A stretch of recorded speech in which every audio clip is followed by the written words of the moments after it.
There we go. That's something that we forgot to do last time. And so what I'll do is I'll read the public notice.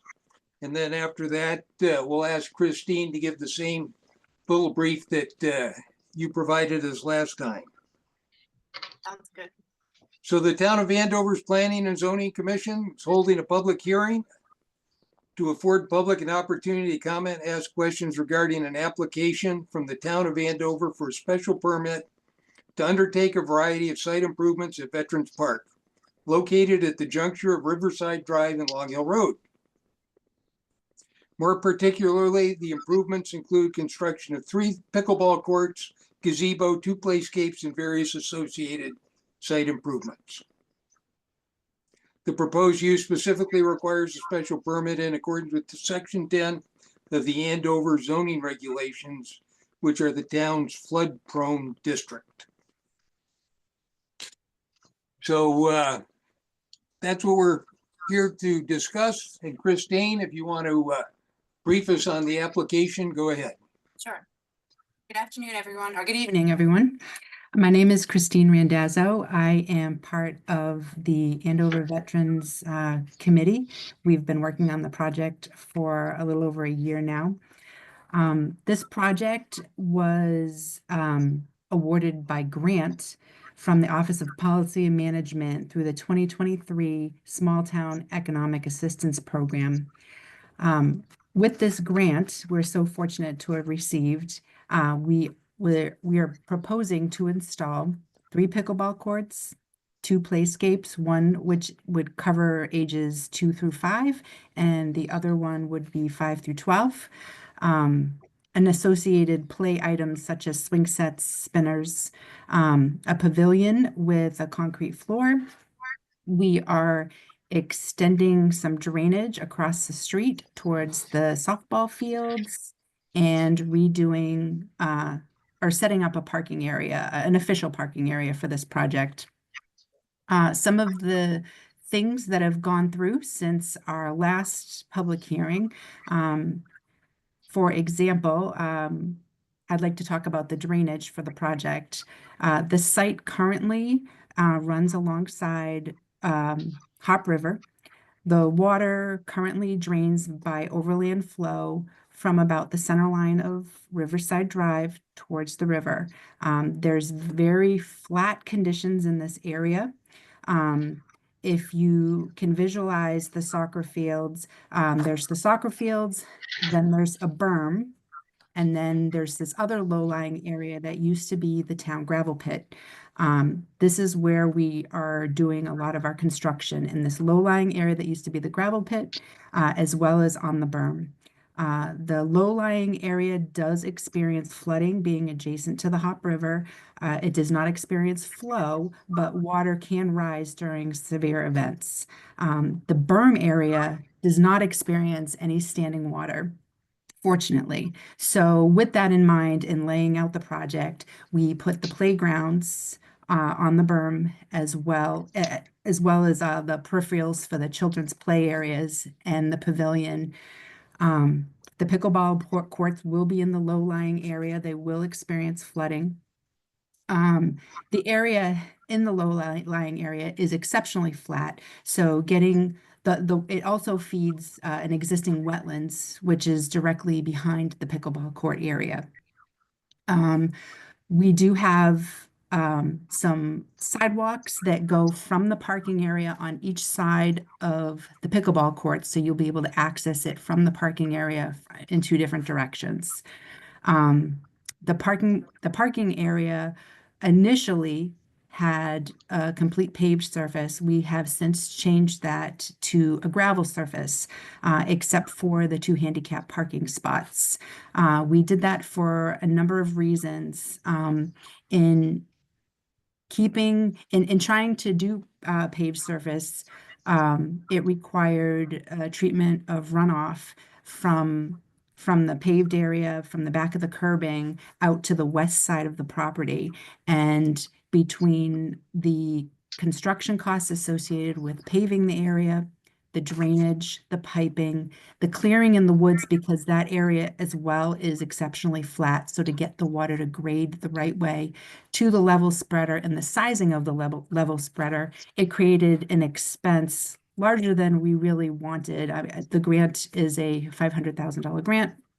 The town is kicking in labor in kind of 150,000. So our resources are kind of limited. So we thought by reverting back and keeping the parking area a stone parking area that would that is about 4 inches of processed on 8 inches of like a bank run type gravel.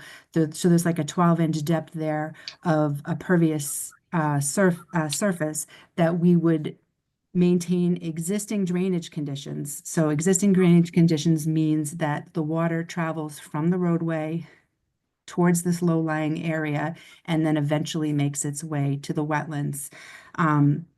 The water would be continuing to do that today with the way that we've proposed the parking area. The water would travel through the parking area, seep in, make its way down the hill. Right behind the pickleball area, we do have an underdrain, an underdrain that would be collecting all the surface and groundwater that was running through the slope, intercept it so it doesn't roll right onto the pickleball courts, and it would be channeled around the pickleball courts to be posited right back into the wetlands. Our goal is to keep the water where it's currently going today, because we do have a viable wetlands directly behind our project area, and we don't want to dry it out. We also are constructing we're using a grid type system as an access way in and around the playscape area, just in case Public Works needs to be able to get around the play area to the hiking trails that are down by the river, if any equipment needs to get down that way. I think that about covers everything. We are enclosing the area with a silt fence. It's a continuous loop per the request of Hank Gruner, with J-hooks at each end, just to intercept any box turtles that may travel up and around the site so they don't find their way into the construction area. We are also proposing lighting in the pickleball court area, the parking area, and the walkways. We did receive a revised lighting plan with the changes that were recommended by the commission, and we just received it today. We did upload it. We know it's short notice, but we do have it up there for your viewing. And I think that's all I have. Okay, thanks, Christine. And before we head off and take a look at the drawings, I recognize there's an awful lot of heroic good work that went into getting us all this stuff today. As you noted, a little late for the taking a look at the new lighting plan. The thing that, when we talk about drainage, and you addressed, we spent a lot of time last time talking about the drainage for adding impervious surface greater than 2,000 square feet. And we talked about how that little pit full of riprap or whatever that came off the parking area was going to compensate for that. And I understand there may have been some confusion as to whether or not that little box of stone was going to compensate for the entire site or just the parking area. But I'm still interested in the mitigation for that extra water that would run off, because we've now put some significant impervious surface down there with 4 pickleball courts, if you will. Three in the impervious surface to support a 4th or something else. So that's still a sticking point. I'd like to point out as we start to go through it. And if there is stuff that we can highlight as we go through on that, that would be great. So I know, Eric, last time you were the guy who walked us through the drawings. Christine, were you going to do that tonight, or is Eric going to do that? Well, I was going to ask if you wanted Joe to answer the question with regards to the water first. And then either Certainly. Eric can walk through. Happy to listen there. Yep. Go ahead, Joe.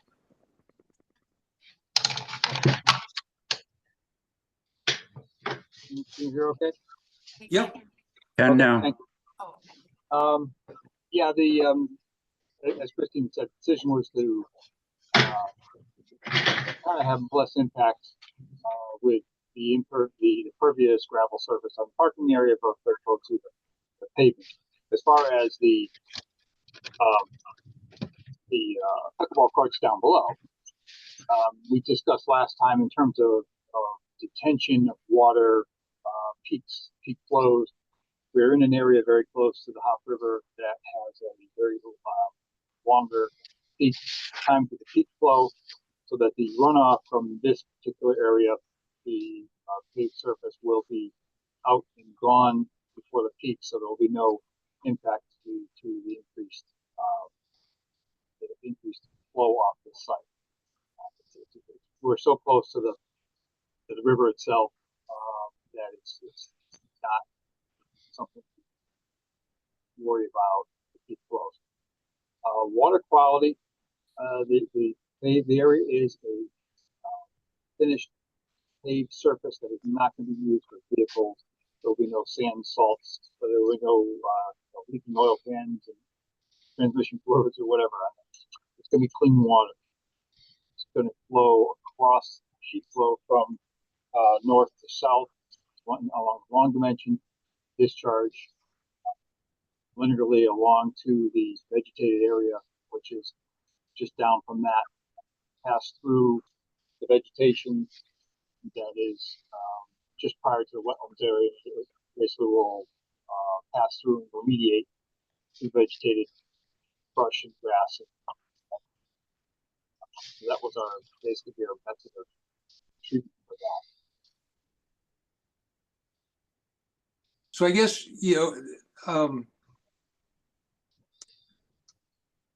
so I'm not sure, I'm trying to figure out, do we have a good regulation or not that says to mitigate this extra runoff? And you're telling me there's no change in the peak runoff. I guess it's not intuitively obvious to me how we can put close to 10,000 square feet of impervious surface down there. And the regulation says if you put more than 2, mitigate that there's no peak. And that was an old gravel pit that soaked in a lot of water good. And so I'm not sure how we can say that we don't have a increase in runoff when we put that much impervious surface down there on the old gravel pit. This is something, as a reviewer, as a town engineer reviewing town engineering plans, I've done this in on the Hop River in Bolton. We've done it near the Connecticut River in Portland. You're basically the fact that you're so close to you're immediately adjacent to this large watershed area. You're going to discharge immediately to this watershed. If we were farther, even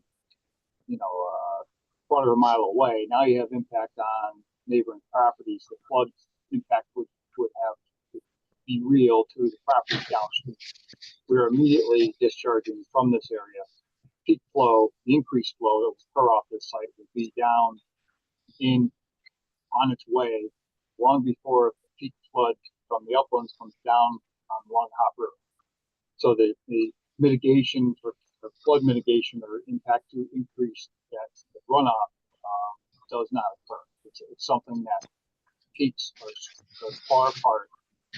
This peak is going to be a blip on the radar for the larger peaks coming through. And this is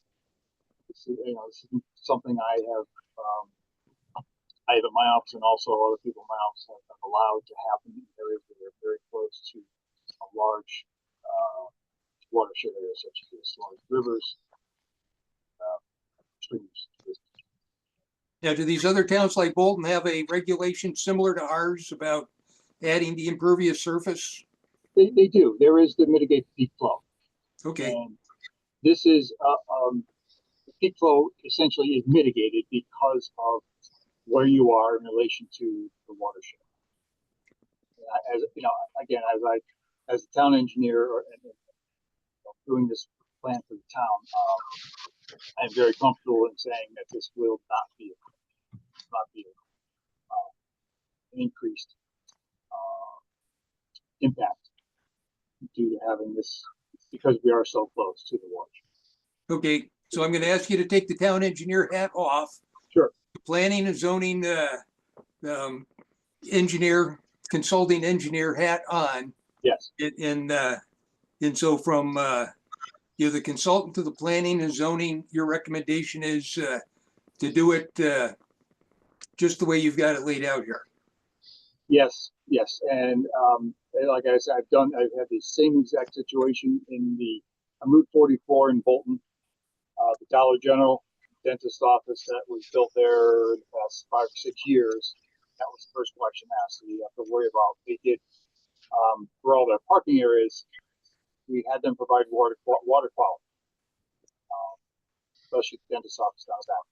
Did not require them to provide stormwater detention. Because they were immediately downstream, lower volt into the water course. This is, this being the same situation. If this were a private developer coming into here and this, listen, this one right up here, we're putting a court that's not going to vehicles and cars. It's going to be clean water coming off of there. So I'm not worried about the water quality per se of that. I'm also not going to worry about the because we are so close to the very large watershed that is part of the operating. Okay, so if we were to ask you to put a sentence in the plan that the plan is what the Planning and Zoning Commission consulting engineer recommends, you'd feel comfortable doing that. I could do that. Yes, absolutely.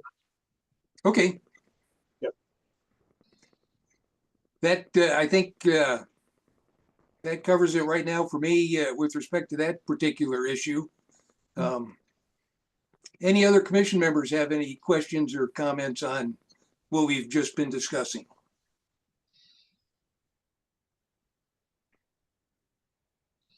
Okay, now let's go through the updated drawings, if you will, and you can just, if you can highlight the changes to the drawings as we go through them, I'd appreciate that. Jed, you want me to put them up on the screen? Sure, that's fine. If Well, it's up to you. if Eric's going to do the talking, he'd probably like to put them up himself so he can do he move his cursor.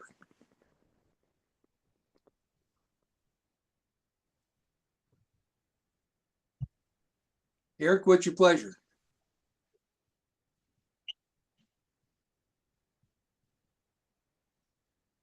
All right, I'll try to see whether I can share it. I don't necessarily think, I actually think the town engineer would be a lot better guy to review this since I have not even reviewed this set of plans. Okay, To be honest. happy to have Joe go through it. I'm sure we can do that. Joe, I have a set called up. Do you want me to share them? Or Joe, do you have a set you can share? Because we can see your cursor. I'm on my, I would have to go to my work computer. I'm on my home computer. I have a hard copy next to me here that I can refer to. Okay, Christine, go ahead. Let me give it a whirl.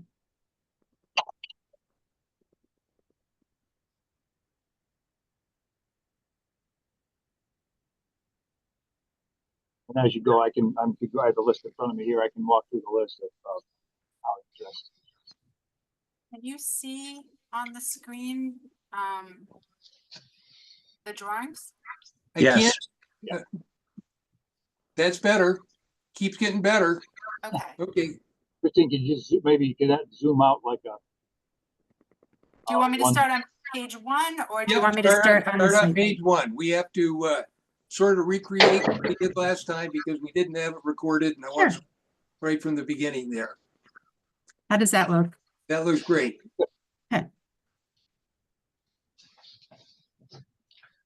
Probably not too talk The about it. sidewalk studies, that's his title sheet here. This is now, I stamped this set. We have the revision date lower left corner and listed. He's in the upper right, along with our abbreviations and symbols that we use throughout the existing proposed throughout the project itself, project plans. That's, and of course, obviously our site location map. That's very cool. Cover sheet. Questions on that?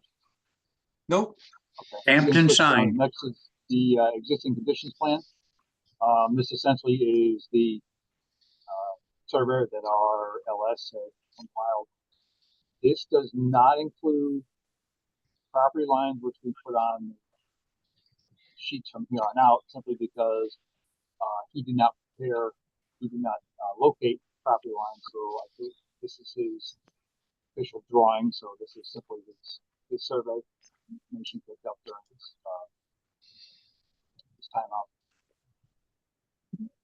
Where everything exists today. That is signed and sealed by the survey. Okay, now we're getting to the good stuff. Now again, okay. Again, there's our site plan with revisions made as last meeting. Going down through, Jed, going down through your comments here, I'll just start in comment number 1, road setbacks. We've shown the 50-yard front yard setbacks taken from Right here, center line of Riverside Drive. right here. Seen showing there. Yeah. And around the side yard setback, it's 25-yard setback off the side yard, which the neighboring both town properties. So someone Yeah. that's the front yard. But front yard setback does run through where the proposed pavilion is, and that will for that. Number 2 is the lighting plan, and I'll let those involved with that discuss that a little farther. Yeah. Number 3, plan should include a statement by the licensed engineer indicating the plan is in conformance with all applicable regulations. And in the notes on 3 of 8, note number 9, that basically this is in accordance with planning and zoning regulation, which is incorporates in the regulations do incorporate all the stormwater and that nature there. So that essentially covers that. And Jed, I can add a note discussing peak flows and of the situation where we are in relation to the Hop River, how that affects our runoff. Okay, and it didn't strike me at the time, but I think that July 15th, 2019 date is not the current version. And I think that could be important because we changed the regs to specifically allow higher lighting levels in Okay. athletic fields. So I don't have Okay. off Yeah. the top of my head what the date is, but we need to make sure we encompass the change that has Okay. the lighting. Yeah, that was on the website, but then we, as Christine, have I talked to some other things we've run into with different that new date. Provide me the set. I will update. Okay. We'll confirm the date. Okay, move on here. That- to- Jed, that the floodway earthwork calculations is right there. Okay, yeah, and Joe, so Joe could go over that right now so we could get that out Yep. of it. appreciate that. Yeah, there's our the area earthwork area. This is essentially the disturbed area. Our total cut, and we've taken this from the AutoCAD program at roughly 194 cubic yards, where it's going to be cuts and fills. So filling 179 cubic yards, 778.8 cubic yards. We're at 14.8 cubic yards of net cuts. We actually have slightly more storage in the area. Very small percentage as a total project. So it is, we are not putting any fill in the floodway. Show this. Now, I noticed some of the elevations over in the area of the pickleball court are different now than they were on the originals. Yes. I dropped that down. I dropped the pickleball court down by 6 inches, just to be, because we were close, and I just dropped it by 6 inches because we actually had in the lower southeast corner. There was actually then it turned out to be a little bit of fill in there because the existing contour came back in a little bit north. So we just dropped it by 6 inches. Really made everything fall into place. Simple as that. Okay, So that was our issue with our floodway fill. That we proved we're not adding any other fill because that would not be desirable to have the additional fill in floodway. So that is number. That moved on to number 4. That was number 4. Number 5. How does the plan incorporate the comments of the Wetlands Commission business approval? I guess Christine, we talked about that a little earlier. I didn't have that kind of handled the last one. Yep. No, a lot of that was the catch So- basin and outlet. Yeah, Limited so Hank Gruner had recommended doing the closed loop on the silt fence with the J hooks. The Inland Wetlands Commission, their conditions of approval were having a pre-construction meeting, yep, having weekly meetings on site, and the town had also agreed to remove some invasives from the wetlands, but we need to actually identify the invasives that are out there, primarily autumn olive. So that will be done in the spring. We can either tag them, or put a paint marking on the ones that need to get, just so the area doesn't get cleared. But there is just a large volume of autumn olive there. So those were the 3 requests from Inland Wetlands. What I had seen on other plans was a copy of the wetlands approval was just included in the plan, so you've got all those conditions spelled out. In that way, that's one way to capture those. Otherwise, I would ask that we put in the plan, the 3 things that you just mentioned, Christine. Okay. Either way would work. Okay. Just Yeah, we've done that. Yeah, putting the letter right on the plan. Okay. Yep. The signature. That takes the best one out. Okay. All right. Okay. Okay.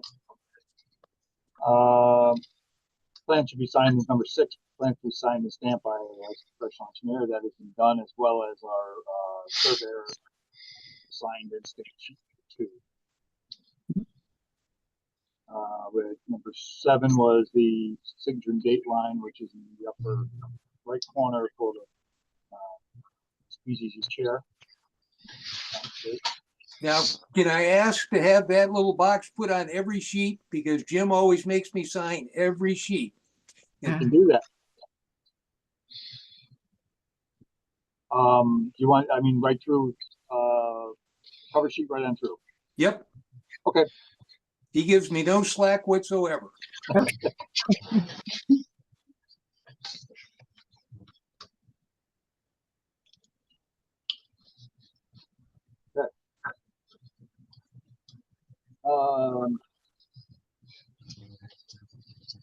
Number 8 is says, as we discussed, the fact the plan does not show the entire parcel as per 23B of the zone regs. Says, well, Jim's comments indicated there is a up for the commission better approach. It goes on. Commission may, upon written request of the applicant, waive the submission of information set forth in 23.2B 1-6. The commission may not waive the submission of information set forth in 23.C through 23.2G. Zoning, I guess. Yep, go ahead, Christine. Sorry, Joe, if I could just interject, I did write up a waiver requesting a waiver for this, based on the topography in the parcel site. I didn't know whether or not to upload it to PermitLink, or if I needed to send it directly to you, Jed. Well, I would think you would send it to Jim, but I'll let Jim Send answer it this question then. Sure. I have it written. I Yeah. could send it to you right now. I prepared it already. I just didn't know where to if I should upload it to PermitLink or not. You can send it directly to me. Okay, I guess I'm gonna ask you to read it at some point later, sure. if the commission Yep. takes action and needs to act on that waiver prior to Okay. acting on the actual application. Do you have that letter in front of you, Christine? I do. You know what? I can open it right now. Sorry about looking at my chicken scratch here, but let's see. Here we go. I don't know what my screen is looking like. Can you see that? We Um, cannot. We're still seeing the plan. Oh, interesting. I have it up on my screen, so I Is- guess I have to share it separately. Is Do it I a have to fairly short unshare? letter? It's very short. It's so I Why just don't said, you just read it? yeah, sure. It says the Andover Veteran Field Committee requests a waiver of regulation 23.2.B1 for boundary survey of the entire parcel. This parcel is 15.13 acres, with the development of this parcel being approximately 1.06 acres. The survey captures adequate area around the proposed development of the site to get a clear picture of the layout and topography of the land. Okay, with the exception of the size of the lot, I think my concern about the size of the lot is that if you call it a 1 acre lot with the coverage, we may exceed the amount of lot we can cover. I think last month we talked about it being, the combined with the soccer fields and all that, so that we didn't have to consider the amount of lot coverage. So the soccer fields are a little over 4 acres. Yep. The parcel that the majority of this work is being done on is a little over 15 acres. So that total almost 19 acres. Yep. And the amount of impact to both of these parcels amounts just around 1 acre. And I was just Okay. generous in I think, measuring. yeah, So I if may I, have- if I could interject, Jed, yeah, that was discussed that because the town owned the 2 lots, it would be considered 1 lot. Or looked at as 1 lot. I recall that. I just, as long as we're comfortable that by putting that 1 acres of disturbance, we're not exceeding the requirement of section 11.2, which I forget how much of the lot we can cover, but I knew with the 15 acres,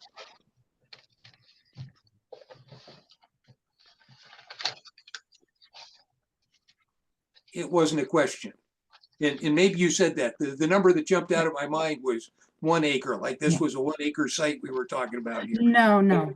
That's the amount of work, including like all the Right. cleaning that needs to be done. But the actual parcel itself, the larger parcel is 15 acres, and then the Okay. soccer field parcel is 4 acres, and this total construction project is in and around 1 Okay. acre. As long as your letter makes clear that we don't have a problem with the amount of stuff we're covering. Okay, so Sure. very good. You've entered your letter into the record for the public. Sure. Now, you can send that over to Jim and Okay, that will I be will that. do that. Sure, I Thank will you, do that Christine. tonight. Yep. Okay, Okay. To handle number 8, looking at number 9, additional detail for the playscapes and pavilion should be provided. Picture of the planned equipment, shed, and pavilion would be great. More particularly, the plan should show base materials, depth and type. Installation of the playscapes is typically driven by manufacturer specifications, so a note to that effect would be appropriate. Note should reference appropriate safety standards being complied with. The plan should provide detail on the base materials, slab, and floor. So on the detail sheet, we did provide a section for the concrete slab. As you, number 8 here, we've also said that they're gonna comply with, well, that's a nutshell, yeah, that we had, Christina give me an expanded note here on what exactly we're putting. Okay, Number 7, we do say that, comply with applicable standards of the Consumer Product Safety Commission AST. That covers, the vast majority of stuff, especially consumer product safety. Very good, documentation on, playgrounds, playscapes, trees. And then, note number 8, seems more specific about exactly what size age groups.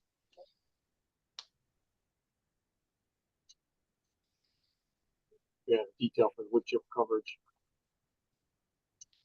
slab board, itself.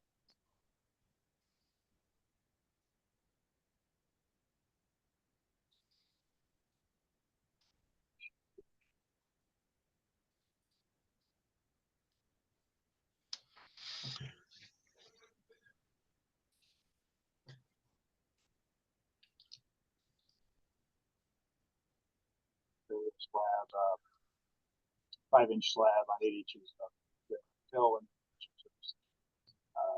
talk about 12 inches.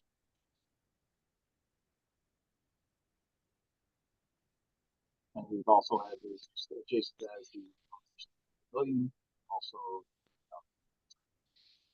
shed. okay, So we'll move on to number 10. Several places on the plans where the word removed, it's in bold. Yeah, it was a little confusing. I could see what you're looking at. Your aspect of these foot arrows leading to the exact objects, such as the well, riser, and cistern. The building that's there now, the existing shed, bleachers that we relocated. So that way they called out a little more clearly on that. Apologize for that. And then number 11, we have the signs for the handicap parking spaces. Didn't have any particular design for signage for the recreation area itself. I'm sure that's something that can be submitted on as an individual package with the design of the sign for sizing. hey, Christine, did you have anything to add about a sign? Yes, sure. In speaking with Jim Hallisey, earlier, we had a conversation with regards to the signs that we were anticipating for the project. And our signs are more directives such as, like a metal, like the same material as the highway signs that have more like rules of play. You know, just rules of play and guidance to follow. And, Jim had said that those types of signs, they don't need the verbiage for, or it is not included under the signage regulations. It's not like it's not gonna, there's no large signs proposed that are gonna say like Veterans Memorial Park. We were just gonna have maybe a rule of pickleball courts as far as, you know, the sharing of the courts and being respectful of others. And it would probably be on a metal sign. We've tried to discuss as a committee, you know, what we wanted listed there, or, you know, potentially, you know, no dogs allowed in fenced areas. And in having this discussion with Jim, he said, you know, this isn't the type of sign that is being covered under these regulations, like just a little, there would be a smaller, you know, 2-foot by 2-foot metal sign, or a 3-foot by 3-foot with, you know, either staked in the ground with a metal stake, kind of like the handicap parking type sign material. So that's where we stand with our signage. That's what we were anticipating. I did not, I'm not concerned about the verbiage on it. I was just interested in maybe if we could nail down the number of signs and the maximum size of a sign. I think we do have something in our regulations that discusses that. And I just want to be able to say, yep, whatever shows up, that's what we agreed to when we approved the plan. So can it be made similar to the handicap parking sign because that's all it would be. It would just be a metal sign on a post, one post. It Pounded into could, the ground. you could put the signs on, I was envisioning a sign being on the chain link fence or something. Yeah. Or Yeah. if it could be latched could on be. with like metal clips onto the chain link fence, Yeah. that would be convenient as well. I just don't want to walk out there someday and find 50 signs out there and said, oh, we didn't have to talk about that when we were doing the Yeah. plan. So We have within the past week, we have collected some pictures of some signs that we thought we could use. And the playground committee they had taken pictures of some signs, but they hadn't envisioned like a potential like rules of play. So there may only be one sign at this point on the pickleballs courts, because I do think having some type of structure there will make it fair for anybody that's going to walk on it to be able to use the facility. Yep. Okay, just to be clear, like to have Okay. number of signs and the size of the sign somewhere in the plan where we talk about it. Okay. Christine, this is Wayne. Sorry. Can I ask a question on the signs? Is there Sure. going to be like a sign commemorating or commemorating the property or that section of the pickleball courts, sort of like the Veterans Memorial Field Pickleball Court or something like that? Or is it just gonna be informational signs? It's going to be more of an informational sign. I believe there is a sign down the other end of the soccer fields that says Veterans Yep. Memorial Field. So Yeah, there is. since we are not able to replicate that budgetary wise at this time, we Okay. aren't going to add anything. So All right, understood.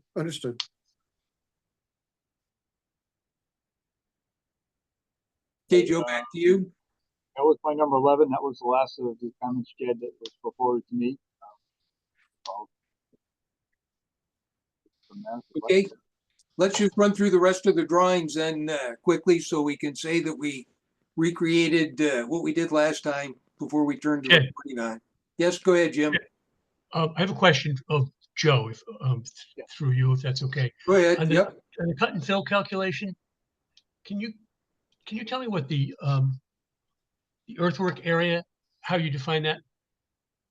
was the disturbed area up to Okay, within so it's a basically square what you yard. see. Okay, the cleared area. Yeah, okay, so it's just a dimensional overlay of Yeah. of that area. I got it. right. We took the whole I got thing. Yeah, so just repost kind of thing. Thank you.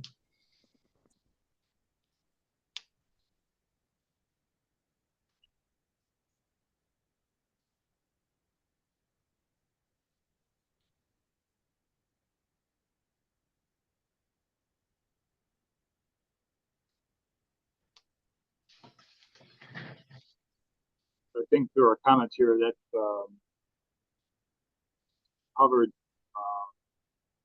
sheet number 3, which is the vast majority of proposed improvements. Any commission members have comments on page 3? Okay, let's go to page 4.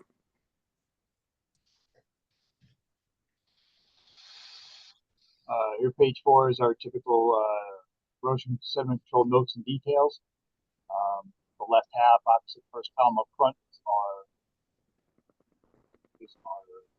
sequence of construction. And then on down are basically our general guidelines, which follow the sediment erosion control guidelines set out by the DEP.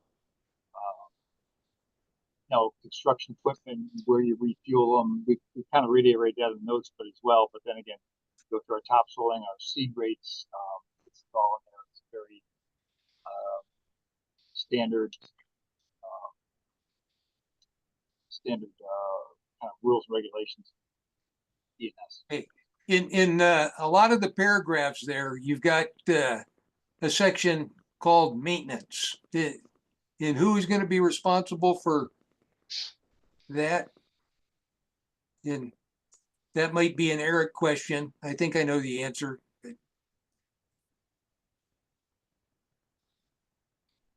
I would say the responsibility would be the chair of the planning and zoning commission for all maintenance. Nope, that wasn't the answer I was expecting. I was thinking it might be Public Works. Might In the be, absence of that, it will likely be Public Works. okay, very good. Got it.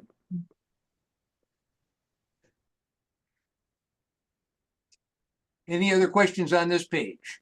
I think it's page 4. Moving on to page 5.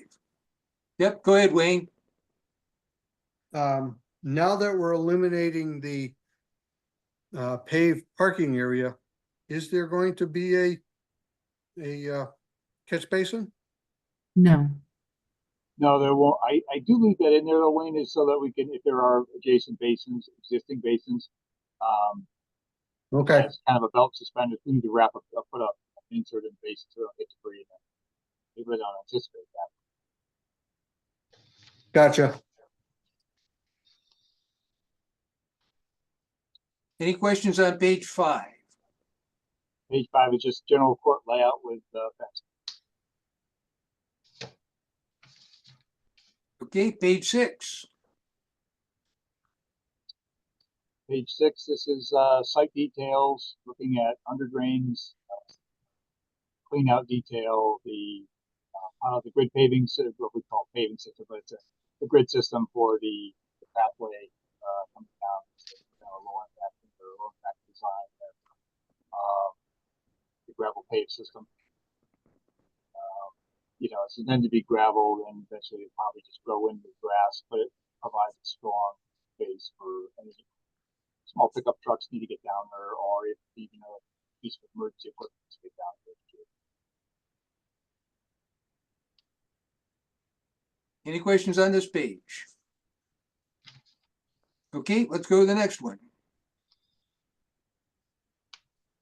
Page 7 again, additional details, more specific about how the fencing is going to be connected. Post anchors for the net, those where we see our aluminum signs. These are accessible accessible parking spaces. And this is probably if you wanted to add additional signage, but put it over on those separate documents. This is what that entails. Joe, your voice fades in and out. I don't know if you're coming in Oh. proximity to I'm a sorry, microphone or not. I usually have my my little boom mic here. I'm working off my microphone on my Yeah, 'cause camera you're here tonight. coming through loud and clear now. Sometimes Okay. it gets a little hard to hear. Any questions on this page? Okay,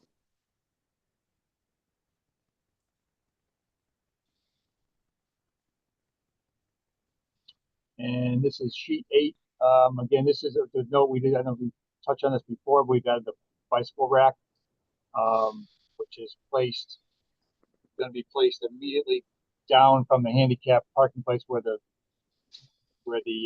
walkway starts, and you kind of get down probably 5 or 10 feet, turn to the right, and that's all the decent flat area there to place the bike rack. yep, there it is.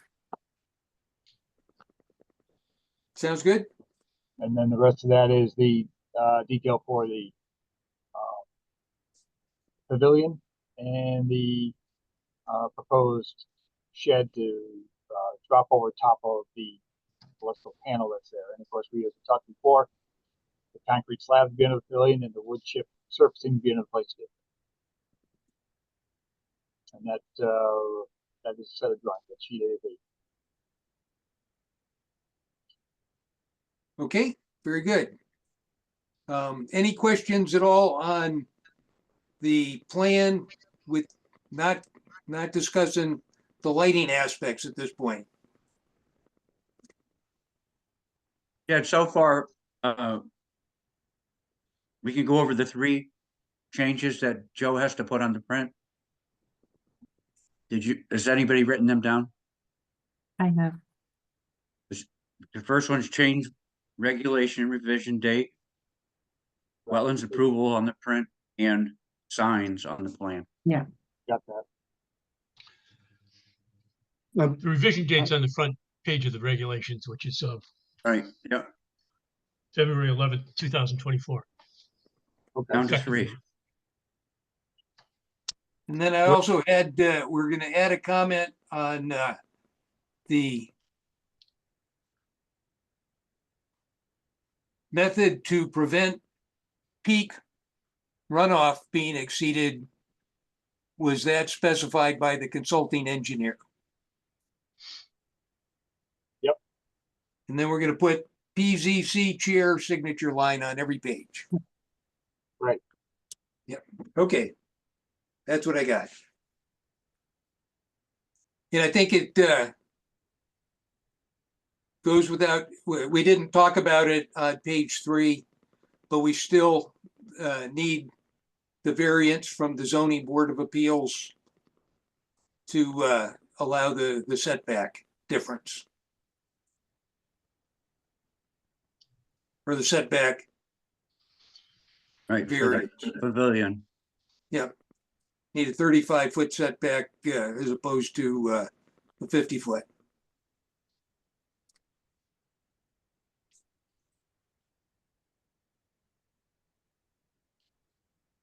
Okay, do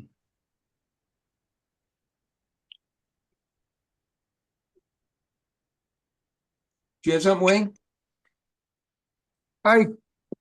I'm sorry, I could have swore I saw somewhere in these revised plans where it's stated bituminous concrete in the parking area. It was after this page. Oh, it was in some of the detail. I think that's for the handicap parking.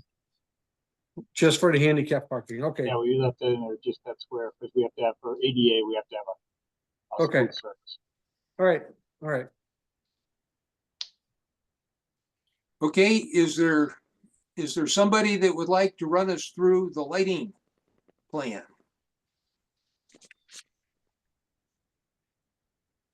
Stop sharing.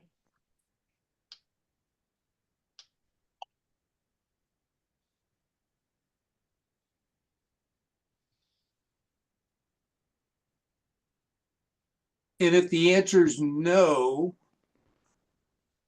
I'm okay with that. I know that came out late. I did not get a big chance to look through it. Eric, did you want me to share The lighting plan? I don't know if you, Yeah, so if Okay. you share the lighting plan and just go to the 3rd page of the PV Okay. layout. okay, give me one second here.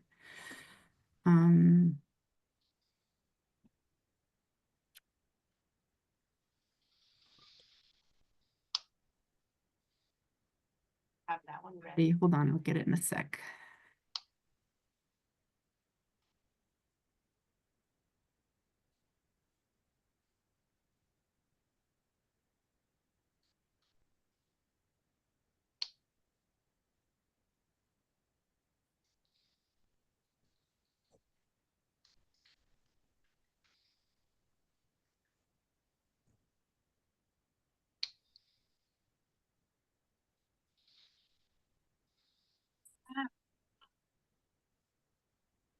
Okay, and then can you scroll down to the 3rd page of that?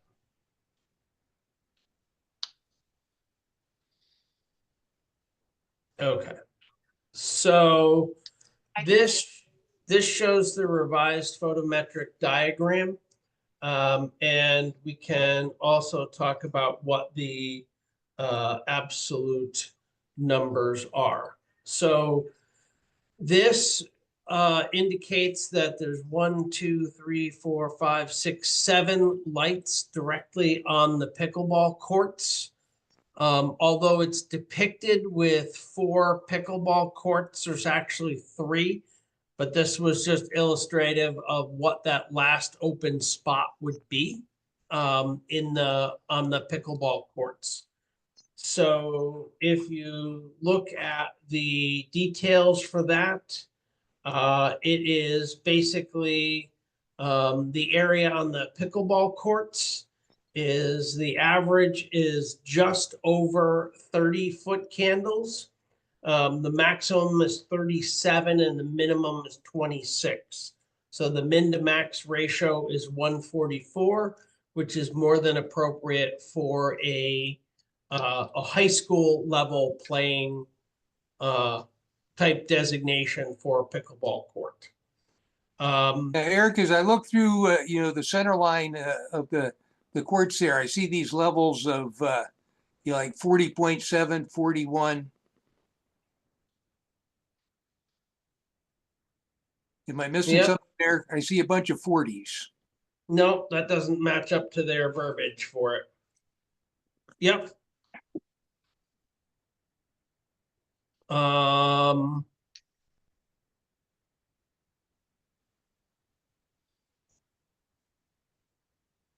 Yep, don't know why. That doesn't match their Okay. calculation summary. Then, Yeah, if you took, if they're saying it's an average, and if you averaged everything down the center line, it probably would be less than 40. no, I got that. Eric just read off a number that, on the little chart there that had the maximum level and Yeah, you're right. 37. Yep. Yeah, I'm just reading off their actual calculation summary sheet. Okay, So it's I got clearly you. Then, in some form or other.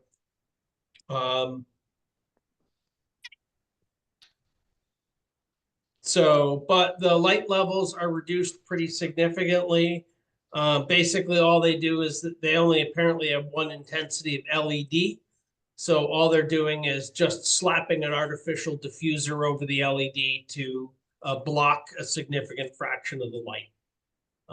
That seems to be how they get the intensities that they get.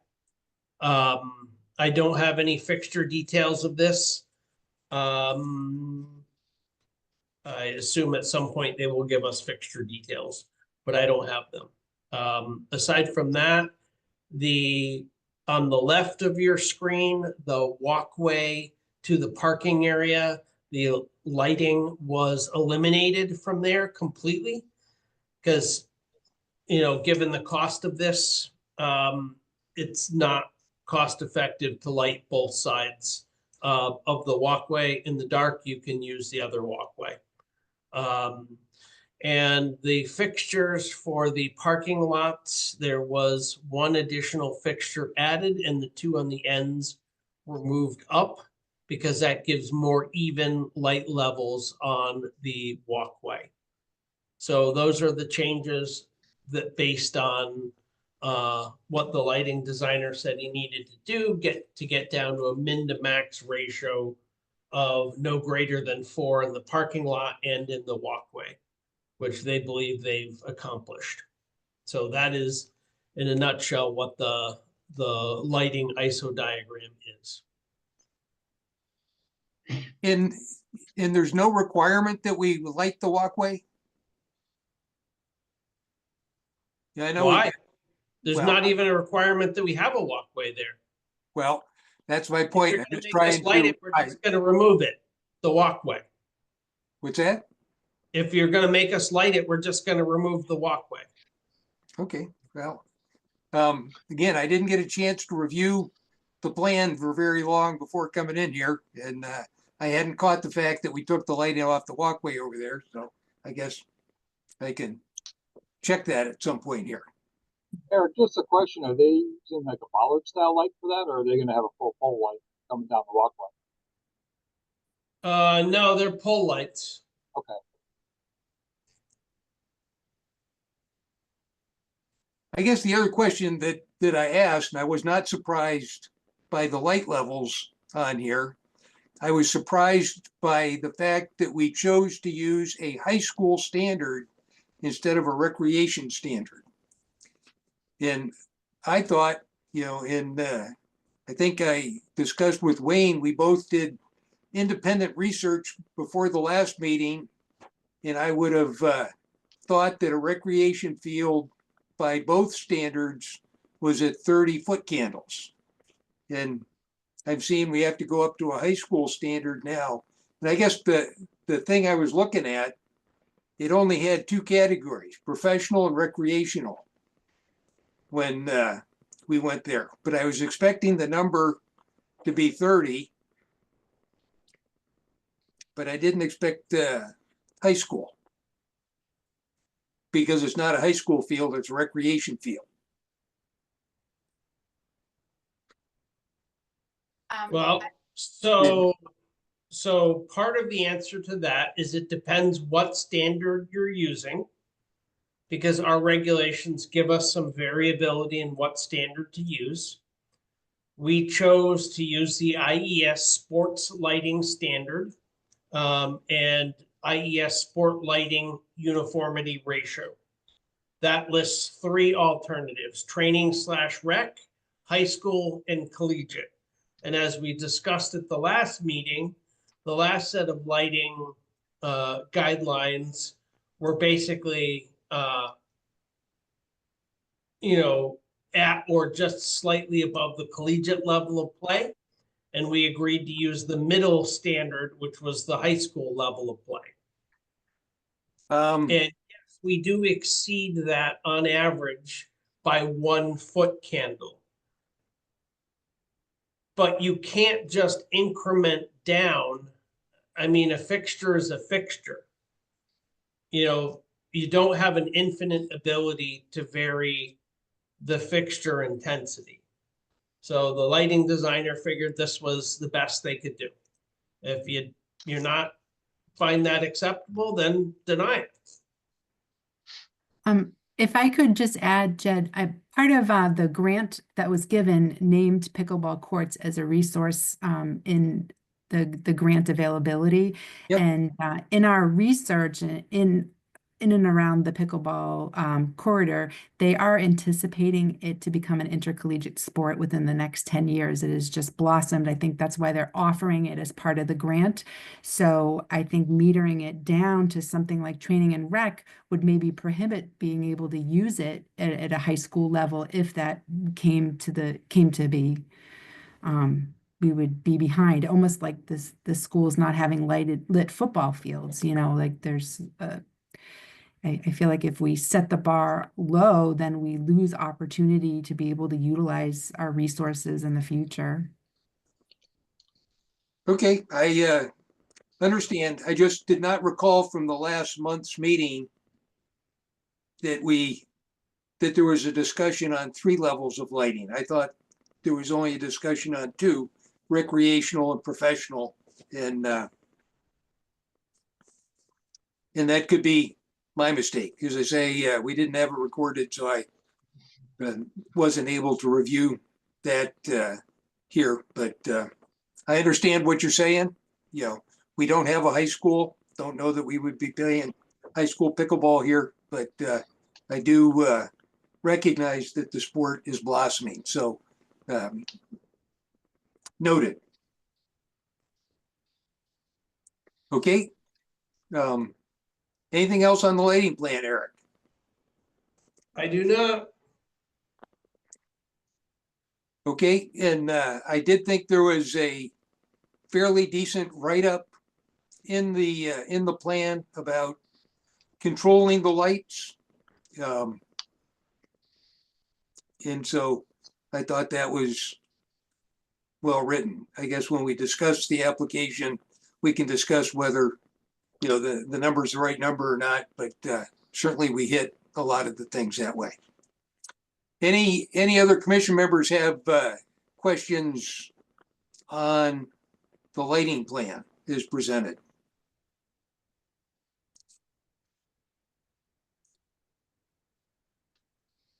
Okay, very good. Christine or Joe, was there anything else you wanted to present to the commission at this point? I think we've covered what I need to cover to our plans. I can't think of anything else, Christine. I think we've covered everything. Okay, very good. Jim, you want to give us your take on the application and in the plans? I'll stop sharing.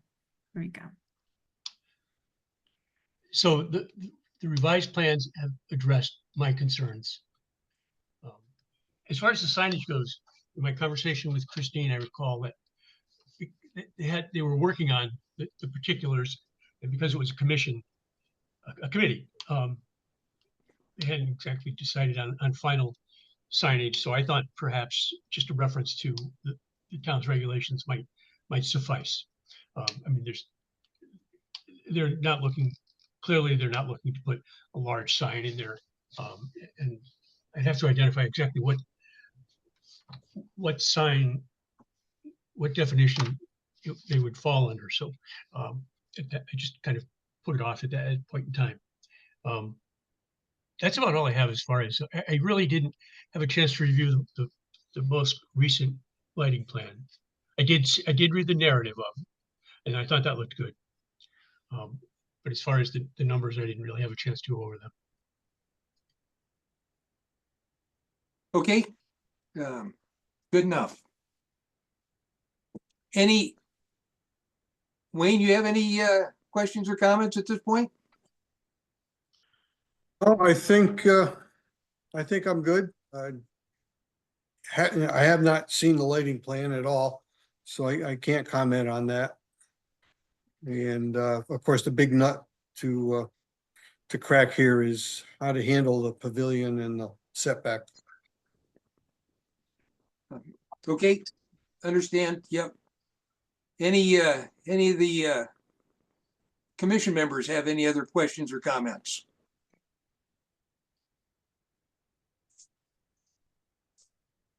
I'm sorry, I failed to mention that the committee has put in an application to the ZBA for variance for a reduction in the setback requirement. And I did communicated with the chair of the zoning board of appeals, who indicated they'd be happy to meet before, being the commission, the zoning board of appeals would be happy to meet prior to the March meeting, but it could not be pulled off in time for tonight's meeting. Okay, got it.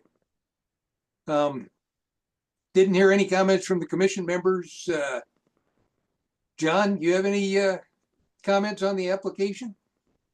Not at this time. I thought it was a comprehensive presentation, exhaustive. Okay,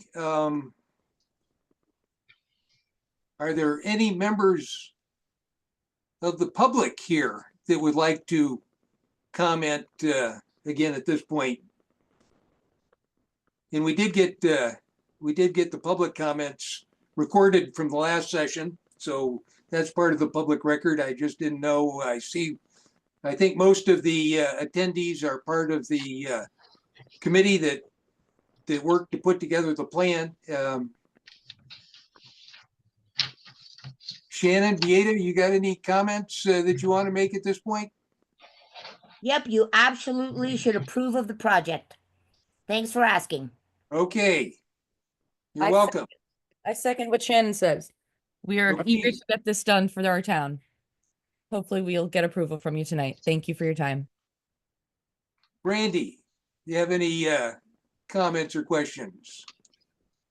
Just that, we're very excited about this project. I know the town has been looking into doing something like this for a very long time, and I think it'll be great for the community. It'll, people have something fun to do in Andover, not have to travel to another town to do some sports and activities. So thank you. Okay. Catherine Hutchinson, any comments? Not at this time. Thank you. Okay. Is there anybody that I missed going through there?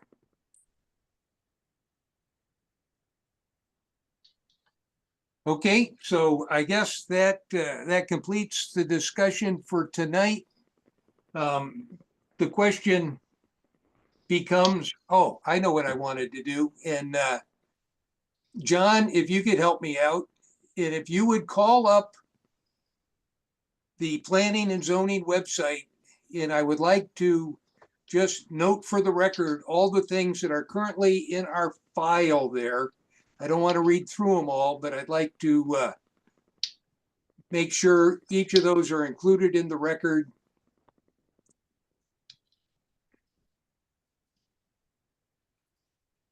All right, Jed, I'll share. I'm gonna need your help navigating.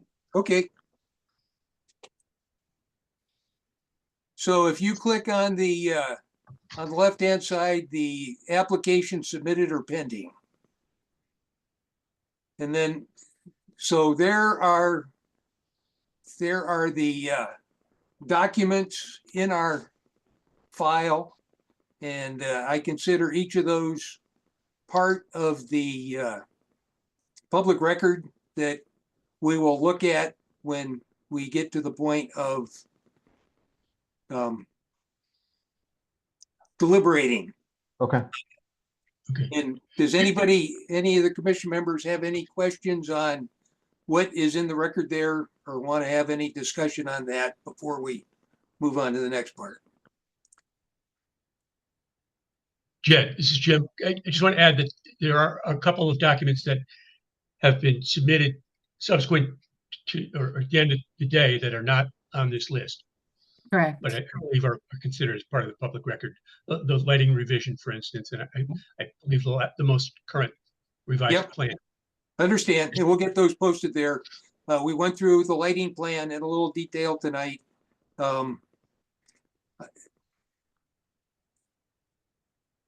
I know in Permit Link, there was a set of plans sent out today that I think, had very minor changes from what was put in there on 211 that we've got to get put in. And I would like to get Christine's letter asking for a waiver on. Right. You would like that put into Permit Link as well? No, send it to Jim. and I'm he'll going to get- send it to Yeah, Jim. I will do it. Sure. he'll do it put as a it matter in. of course. Okay, I'll send it Very to you tonight. okay, you can stop sharing your screen there, John. That does what I wanted to cover on that. Okay, hang on. I don't know if I can. My computer has been very uncooperative this evening. Let's see.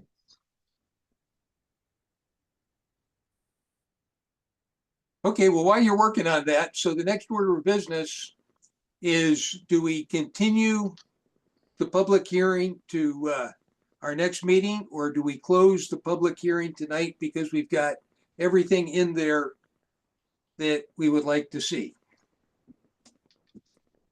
And I will acknowledge the fact that we had a very thorough brief. A lot of the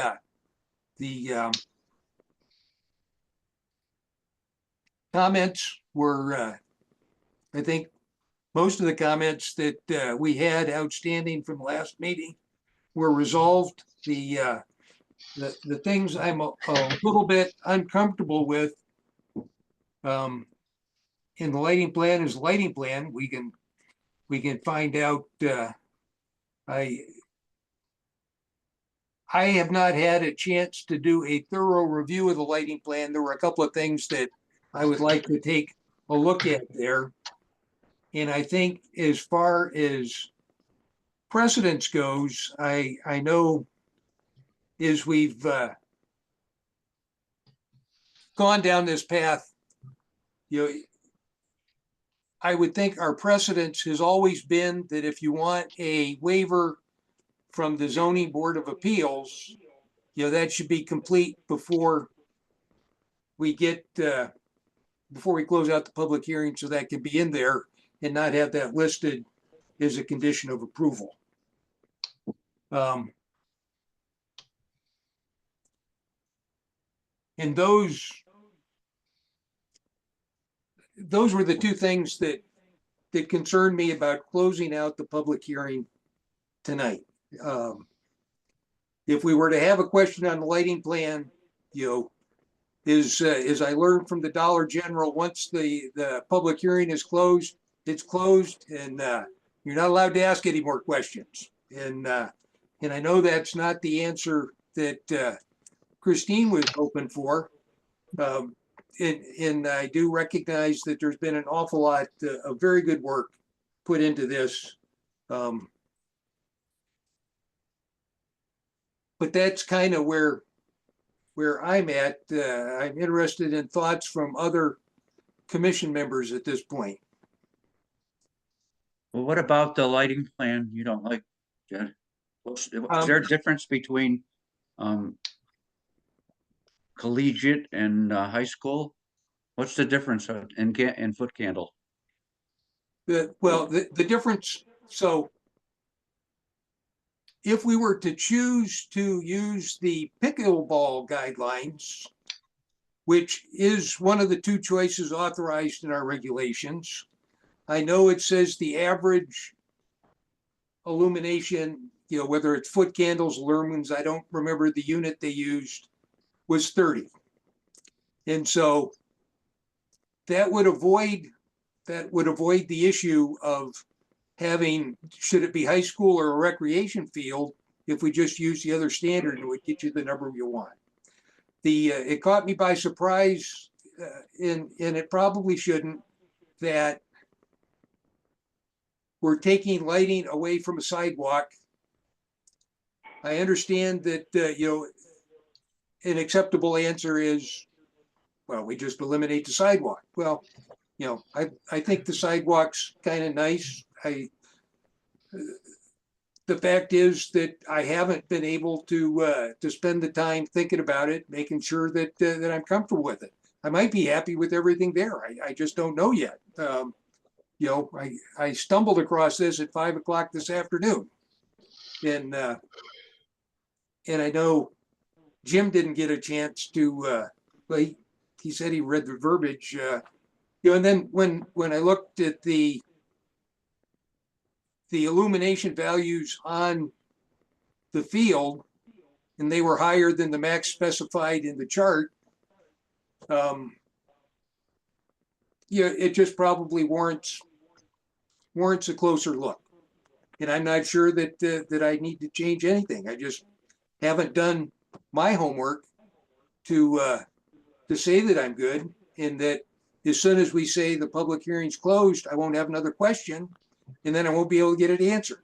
Already learned that lesson, not to be in a hurry to close the public hearing, especially when we're meeting 1 week after the ZBA, and I kind of think that you've got a good case for a hardship there and going to be approved. So I don't know that sending that along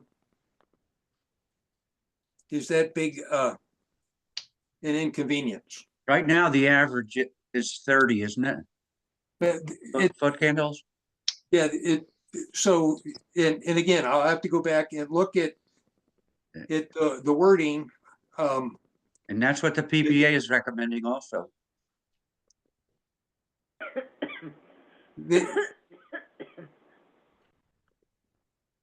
I don't recall whether it says won't exceed 30, and again, we're very close. I just didn't get the chance to go through and study any of that detail. Makes sense. It could be absolutely okay, and I hope that it is. I just feel I have an obligation to do my job as chair of the commission and look through the new plan that came out this afternoon. Right. Because I didn't look at my email for a couple hours. Didn't stumble on it until getting ready for the meeting here. But I have a question too, though, about lighting. We're talking about this 30-foot candles, 40. I guess I'm not educated enough in this. I don't have any idea what kind of light that looks like. And do they make the light fixtures in these quantities level? Do they have one that's 30, or is it 33 or 34? How are we going to go at meeting those requirements when you go out to purchase the light? I think Eric discussed they put diffusers on there to reduce the intensity of the light, but essentially the light bulb's the light bulb. It's just a question of how much you diffuse it to reduce the level. And I don't know if they've got how many. I know they don't have an infinite supply of diffusers. They probably got a given number and they put the one that gives us the best plan to meet the levels on the field that we're trying to get to. And this is clearly the best lighting plan I have ever seen. But I haven't had a chance to look at it. You know, the good news is it's the best lighting plan I've ever seen. The bad news is it could take a little bit of time to look through it and see that it all makes sense. And I think it probably will, you know, but I haven't done that yet. So if the world isn't going to come to an end for some reason, I would like to hold the public hearing open to the following meeting. And I would expect that we would be able to close it at that meeting. And we would have the variance from ZBA. We know exactly where we're at and all that kind of stuff. Okay. Any commission members have heartburn with taking that approach? Sounds good. And I know I'm probably more cautious and try to be more deliberate than maybe some people would be, but that's who I am, and I can't change that. So that's what I would like to do then. I would like to continue the public hearing to the next meeting. All the other things, if we can get them corrected, that we went through on that list that everybody has, if they're corrected by the next meeting, that will prevent them from being a condition of approval. Otherwise, I'm very comfortable putting those in as a condition of approval when we do our deliberation. And when we do our deliberation, I think there might be some other conditions of approval we put in there, but those I would feel comfortable with at this point. So. Jed, can I just point out that the commission would need a request for extension? I believe they do at this point. Well, Yeah, this is not the commission's own application, is it? it is not the commission's application. Right, yeah, so you'll need an authorization to extend. Jim, I did write one of those up today as well in case they were needed. I did already email you the request for the waiver. Okay. I can send that to you as well. Is that who I should send it to? Yes. Okay, Yes. I'll do that right now. If we've got that from you, Christine, you know. I'll send it right now. Okay, appreciate it. Do you want me to read it? Yes. Okay, let's see here. Let me close.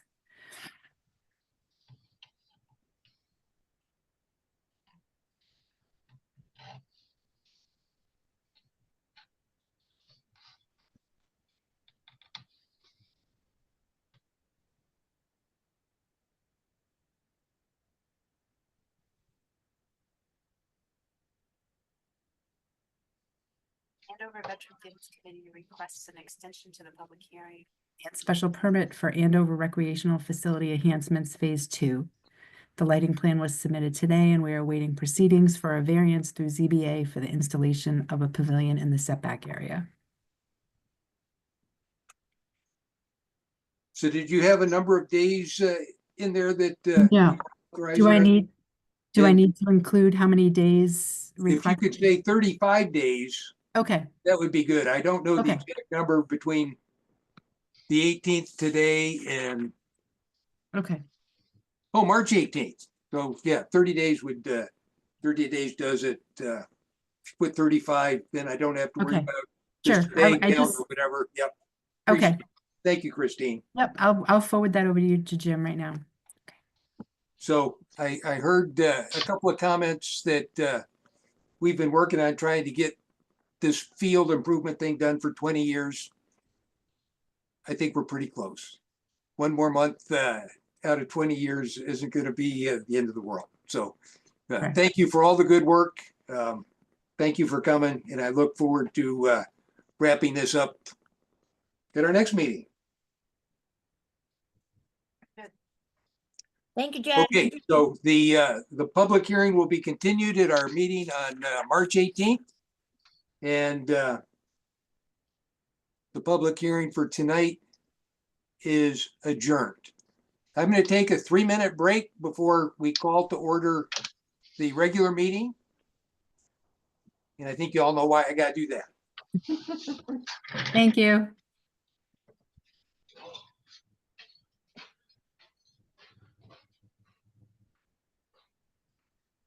Hey, Eric, are you there? Yep, I'm there. Can I ask a quick favor of you while we're in recess? Sure. Can I make you the host for a second and try to restart my computer because it's not fully cooperating? Sure. I think all you have to do is, not have your computer explode in the next couple of minutes. I think I can probably do that. All right.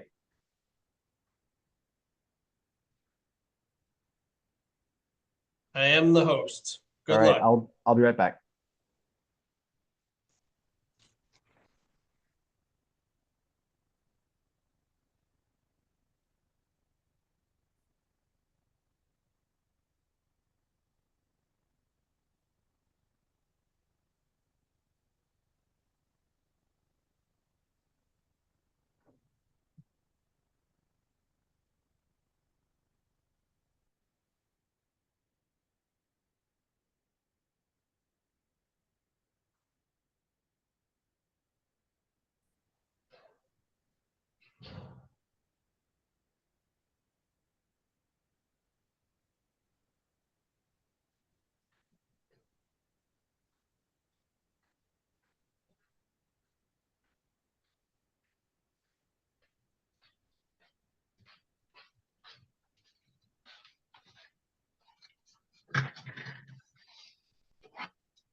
Okay, it's 8:28, and I'd like to call the regular meeting of the Planning and Zoning Commission to order. Next up on the business is roll call and seating of alternates. Leanne Hutchinson, do we have voice communications with you now?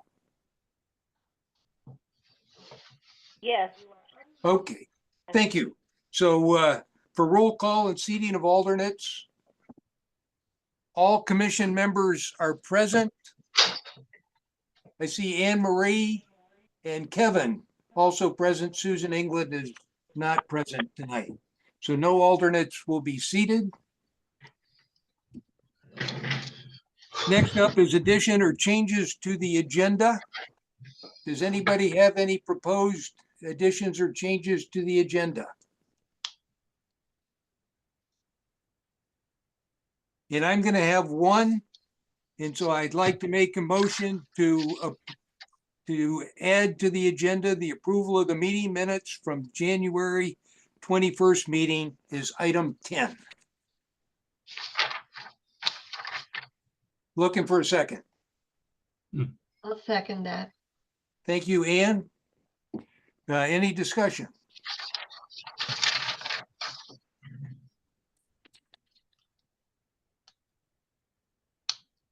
And Jed, just so you know, the town planner was attempting to reboot his computer. So he turned the host over to me temporarily. Hopefully he's going to succeed in that role and take it back. Okay. Now, are we still recording? We are still recording. Okay. Because normally I see a little thing on my screen that says recording and I don't see it tonight, but. Oh, yeah, I see it. Okay. Yep. Just didn't want to have to go through that again. Okay, and John is back on now. So, and Jed? Yep, Patrick. We're not going to be doing a PowerPoint presentation tonight. I don't know if that was on the agenda per se, but I'll just be saying a few things before later on. So do I have to change the agenda or no? You do not. Nope. Okay, Whatever you say is good to go. Okay, great. has a PowerPoint, fine. If it doesn't, that's fine too. So, Thanks. so the motion is to approve the minutes, to add approval of the minutes from January 21st is item 10. It's been seconded. I'll call for a vote. Ann, Aye. Scott, Aye. Leanne, Aye. Patrick, Aye. and I vote aye as well. That motion passes 5-0-0. Next up is public speak. Anybody from the public want to talk about anything other than the pickleball courts tonight? I have a public speak. Go ahead, Patrick. For the March 22nd planning and zoning classes, there's the community center room's been reserved for anybody who wants to do the online class there. Okay, great. Okay, so Yep. I'll be Nice. there for sure. Thank you, Patrick. Anybody else? Hearing none, we'll move on to new business, which talks about proposed amendments to the zoning regulations. And at the last meeting, one of the options that we were talking about is out of that section 11.2 of our meeting. Should we consider this an open space subdivision to give us reduced setbacks? We chose not to go that route, which I think was the correct answer. But when we did that, I noticed in our regulations, it talks about the open space lot setback is 20 feet. Andover Lake open space setback is 20 feet. And the business adjacent to the ARD is listed as 10 feet. And when you define a setback as a distance from the center line of the road, which is about 13 feet, that would mean for an open space subdivision, we'd be able to build a house or a building 7 feet away from the road. And I don't think that's what was intended. I think probably the intent of that was put it 20 feet from the road and a business 10 feet from the road. So the next time that I have a proposal to update the regulations, I'm going to add those in there to move those back just a little bit more than they are so that they're not right on top of the road. Because I don't think anybody in Andover wants the buildings that close to the road. That's my take on that. And that was all that I wanted to talk about with the proposed amendments to the zoning regulations. I'm going to move down to item 6, old business. And that's the various improvements to the recreation field. And that's on hold. We'll discuss that at the next meeting. Next up is, I wanted to talk for just a minute about the gravel pit. And I will make a motion that the commission enter executive session to discuss pending litigation concerning the gravel pit. All commission members, town manager, prospective zoning agent, and town planner are invited to attend. For those people that that are still here that are not on that list, I don't expect that executive session to last more than about 5 or 10 minutes, more than 5 minutes, I guess. So you don't need to run away. That just gives you a break to go get a glass of water or something. But I move that we go to executive session with those folks. Looking for a second. Leanne, was you seconding? Yes. Okay, very good. Any discussion on the motion? Hearing none, I'll call for a vote. Ian?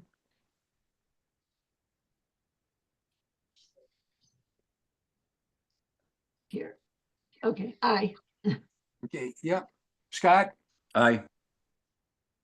Leanne? Aye. Patrick? Aye. And I vote aye as well. John, if you can do your magic Sure. and get us into executive session there. So I'm sorry, just to confirm, the people that are not being brought over are a Daigle, Beata, Kevin Arneson, and Catherine Hutchinson. Anne Marie Daigle is, And, okay, I'm sorry, yeah. she's I- attending. Okay, So Beata, Yeah. Catherine, Beata, and thank you, then- Catherine. I'll get it right one of these days. 90% better than the first time I tried it. And is Kevin coming over? Yes, Yes. yep. All right, hang on. So it's just the two people not coming.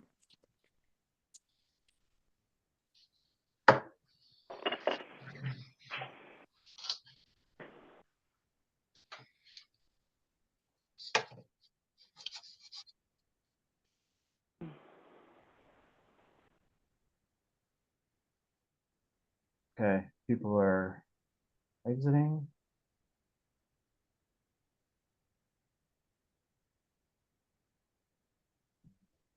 All right, we'll be back. And thank you for stopping it at the appropriate point there.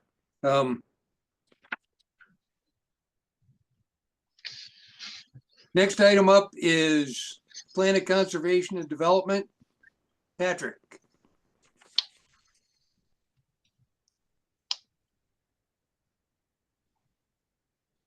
Patrick?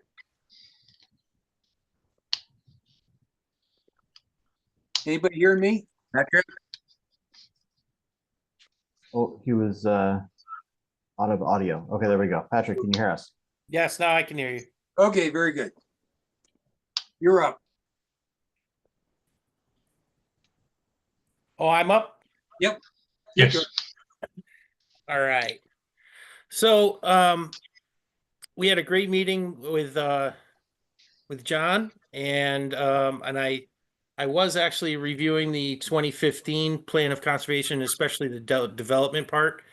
A lot of the ideas that we've been bouncing around in EDC are definitely where we want to go in the future. And tomorrow night's meeting, we're going to finalize our presentation for the planning and zoning and our final recommendations. Also, hopefully we'll have a PowerPoint presentation so it's nice and orderly. But we talked a lot about potential development and restaurants and stuff that businesses that a lot of people in town want to see. Let me pull up my presentation. I just want to mention one thing. The reason that we're going to make some more recommendations is because, please hold. There it is. We noticed that when smaller businesses start to outgrow their a lot of home-based businesses and smaller businesses in town, they end up leaving Andover and move their business, and we lose that tax money. So that's one of the driving forces for us to really start focusing on development in our town so that there's a spot for them to go. You think we're looking at something? You think you're sharing your screen? I don't. I'm just looking Okay, at my very notes. good. I just wanted to Yeah. make sure we were getting what we were supposed to be getting. Yeah, this is just it's a quick rundown. A lot of the stuff that was talked about in the 2015 Plan of Conservation and Development, we've started in the right direction in a couple areas. Like we have a sign in town. We did the farmers market to help bring Andover some notoriety. And now obviously the pickleball court is going to be drawing people to town. But we want to be really clear on what we want to add to this. But basically, a lot of it is implementing stuff that was never implemented on the last plan of development. So tomorrow night's meeting, we'll be finalizing what we're going to present to the planning and zoning.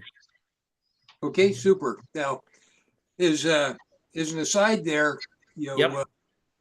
John, Eric, Jim, Wayne, and I and Roberta have been working a little bit on, the town's zoning map. And there were some errors in there that we're correcting. Great. But we've had some discussions about what should this property be zoned? Mm-hmm. Be residential, business, industrial, or whatever. And so I'm hoping as part of your recommendations going forward, what I'd like to do with the Conservation Commission is we sit down together and say, these are the properties that we think should be developed business-wise, these industrial, these we don't want to be developed. We want to find a way to conserve those. Right. And just kind of go through and make sure that we have the zoning the way we want it, and so that we can target those properties to put in the businesses that you guys want to help bring to the town. Excellent. So that would be that, and that will take probably a couple of extra meetings to have that discussion. But I think, when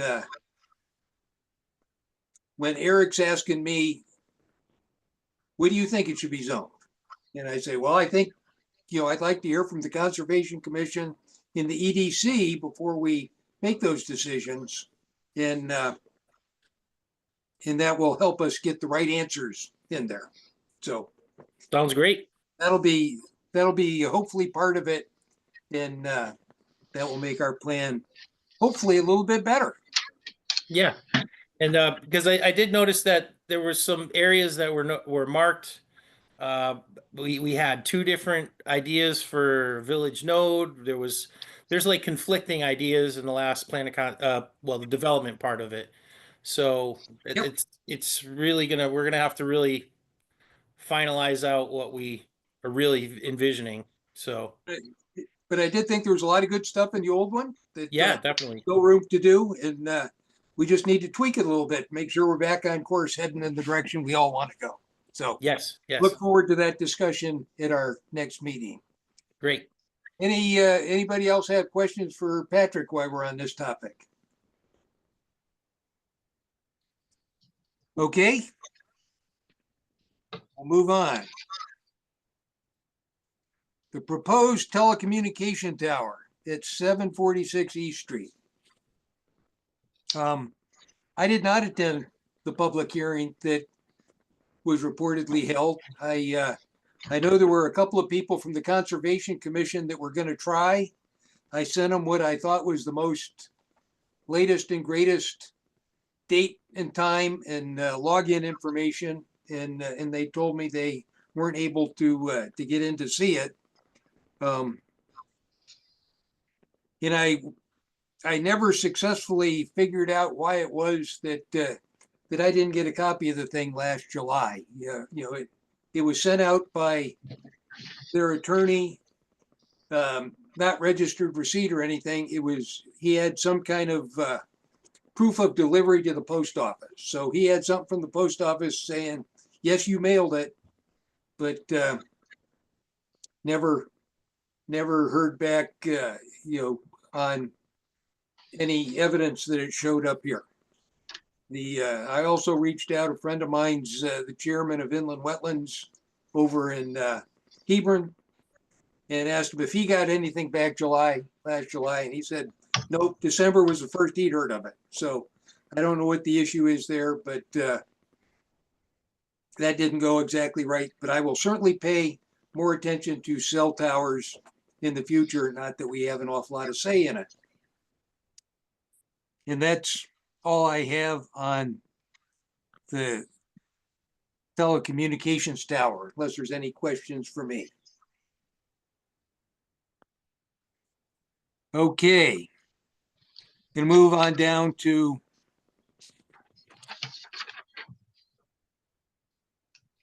some more new business. And the first up is the application, the action appointment of the new zoning agent.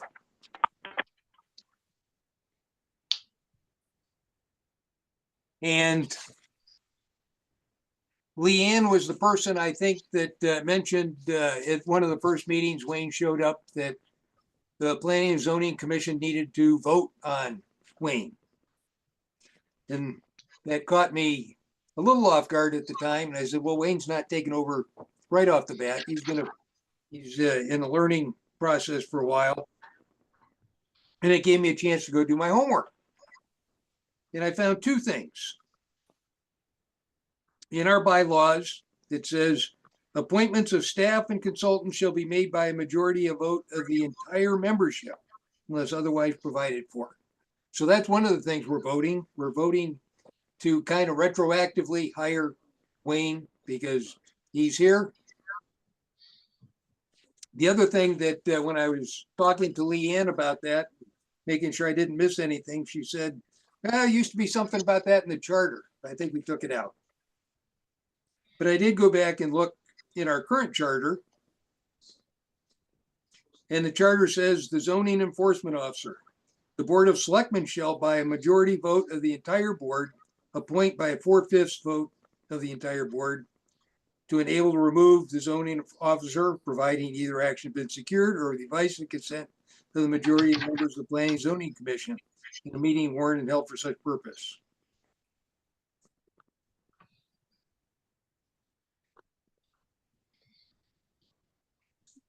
I thought that was going to talk about bringing him on as a zoning enforcement officer. I see that not in there now. So I guess the charter only requires this big vote of our planning, our advice and consent if we wanted to get rid of zoning enforcement officer, and that is not the case. So I do think that we're allowed to have more than one zoning enforcement officer. I think the time is coming very close to where Wayne is going to be feeling that he is ready to take the lead on that effort. I've got some things that I'm kind of hoping that Jim can get wrapped up before he draws his last paycheck for the town. But I'll make a motion that we approve hiring Wayne as our zoning enforcement officer. I'll second that. Okay. Thank you, Scott. Any discussion? Jed? Yep. I hate to be a stickler. The wording you used was hire Wayne. I think what you probably want to say is appoint Wayne formally. Okay. I'll amend my motion to appoint Wayne as the zoning enforcement officer. And I'll second that again. Okay, thank you, Scott. Any other discussion? Hearing none, I'll call for a vote. Ann? Aye. Scott? Aye. Leanne? Aye. Patrick? Aye. And I vote aye as well. Now, let me, and that's all we need. No. Ed, Yep. this is Leanne. Can I just, this is not for us to do anything about now, but as you mentioned, you had asked me if I had any other thoughts based on things we've talked about in the past. And I see the way this is worded, it does refer, as you just said, to removing a zoning enforcement officer. And I'll just repeat my opinion from apparently the language has been removed, which I told you I wasn't in favor of at the time, for actually hiring a zoning enforcement officer without the advice and consent of the Planning and Zoning Commission. And the reason for that was I was there when this language was put in the charter, and at the time, honestly, it was a personality conflict between the first selectman and the person who was chairman of the Planning and Zoning Commission at the time about the Board of Selectmen hiring somebody that the commission actually didn't care for, but was sort of given to them without advice and consent anyway. So that was my original opinion that I brought up to you when you asked me about it. And theoretically, that could happen. So that's what I meant when I said I didn't agree with that. This is the hiring now, not the removal. Right. That it talks about in section 702H. Yep. Now. Now, yeah, we don't provide input to the Board of Selectmen, and I'm not sure what, if anything, they do for bringing it on. I know after we had done the interviews everybody got briefed. I know Scott Person and I both sat in on the interviews. So we did that, but so that's where we are. That's what the way the charter is now. I've not done voting though yet. I'm reading the bylaws and it says made by a majority of vote of the entire membership. So Kevin, I'm asking for your vote. Sorry, I had something in my throat. I vote aye as well. Okay, Anne Marie.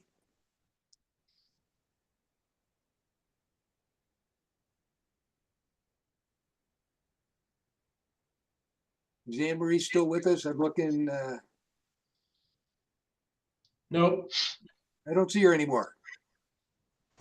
Okay, so we got 6 yeses, and that's the majority of the entire membership, which is 8. So Wayne, you're official.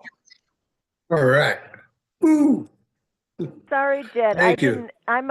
Sorry, Jed. I didn't mean to bring that up before the voting was done. I'm just so used to hearing, all the commission members, the full commission members being polled, that I didn't mean to interrupt you before Kevin and Anne Marie, if she were here. And that was my fault. I stopped after I got through my list of PZC members here, and then I remembered that the bylaws required the full membership. So, but we've got 6 members voting yes. Susan England not present, and it appears that Anne Marie Daigle is no longer present as well, so they didn't vote. But we have a majority of the entire membership, so that takes care of that. Thank you. I appreciate the confidence. I would point out section 21.1 says the commission shall designate a zoning enforcement officer or officers. Okay, yep. Very good.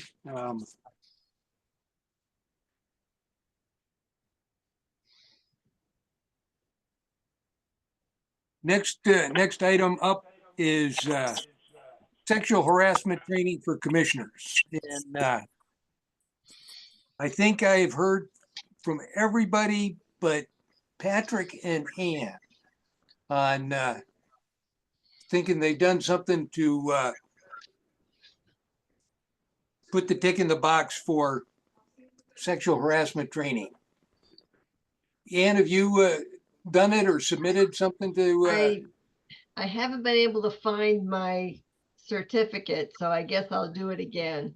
Okay, And it'll I be did good for 10 years once you do. So that, how about you, Patrick? I'll be supplying my certificate from work.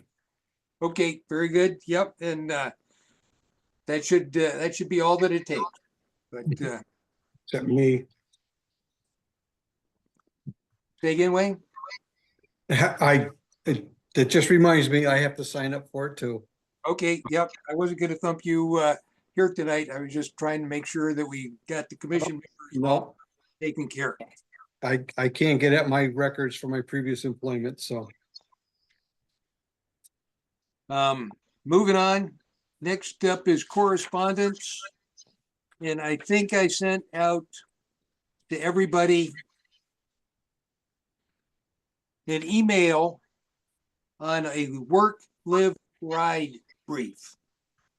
And there's a person from desegregateconnecticut.org who was looking to brief us on work, live, ride that helps local commissions create special transit-oriented community districts around their bus or rail station by prioritizing state funding for infrastructure and technical assistance through the Office of Responsible Growth. She was looking to come in and give us a little presentation. My thought was we don't have an awful lot of transit infrastructure here. We've got, the bus that stops by the park and ride a couple of times. Not a lot of area to put residential development around that. So I was going to pass on getting that brief. Plus, I think John is very knowledgeable in all the aspects of that. And is probably got us covered. His thought was we probably wouldn't. But I'll let John, provide whatever you want to say on that, John. Yeah, no, I mean, I think it's a fine offer of sort of information, but this is just one of dozens and dozens and dozens of sort of affordable housing / transit-oriented development type bills that are proposed. I think this is their sort of, outreach and PR campaign. They've already had their hearing at the legislature, so now it's essentially in committee. And again, yeah, as you said, Jed, this bill wouldn't really affect Andover at all, because we don't really have the infrastructure, nor do we really have true transit that would benefit from this proposal. It's useful for Metro North towns, it's useful for even busway towns, but not so much for Andover. And frankly, I don't think it's necessarily worth our time. I did submit testimony on behalf of the Connecticut Planning Association, supporting it as sort of TOD legislation, transit-oriented development. But it's frankly not worth Andover's time to worry about one needle in a haystack of legislation. Yeah, there's probably plenty of needles that'll be coming at us before it's all done. But anyhow, unless some commission members feel strongly that we should be listening to that brief, I think our time's better spent working on plan of conservation and development. Okay, hearing nothing on that, I guess we'll go to administrative reports. Zoning agent, Jim, you got anything for us? I've added a few properties to the matrix. Number 8, Aspinall, letter went out today on some work that was done without a permit.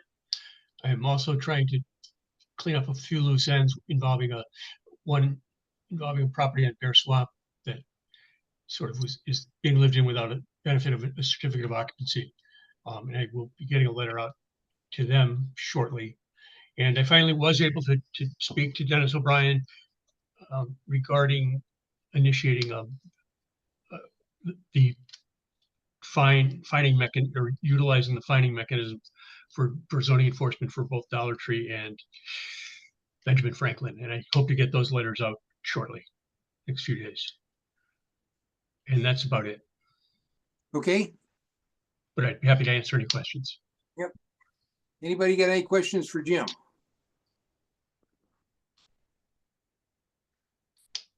And I will point out that one of those things that I'm hoping that Jim can clean up before we send him on his merry way is the remediation out at Pine Ridge Road.